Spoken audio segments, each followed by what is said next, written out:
Hello guys, in this video I'm going to show you how to create a group wallet on Revolut. So to do that, it's pretty simple. Just open up the Revolut application. When you are inside the app, select and go to the home page.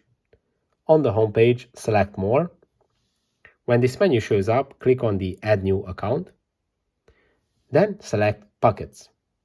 When here you have to select the group pocket. And here, obviously, you have to set up your pocket with a name, or you can select any of these preset names. You can select the theme of your pocket as well. And the currency, you can set any fiat currencies, any cash currencies available in the app, or any cryptocurrencies, or even commodities for this group wallet.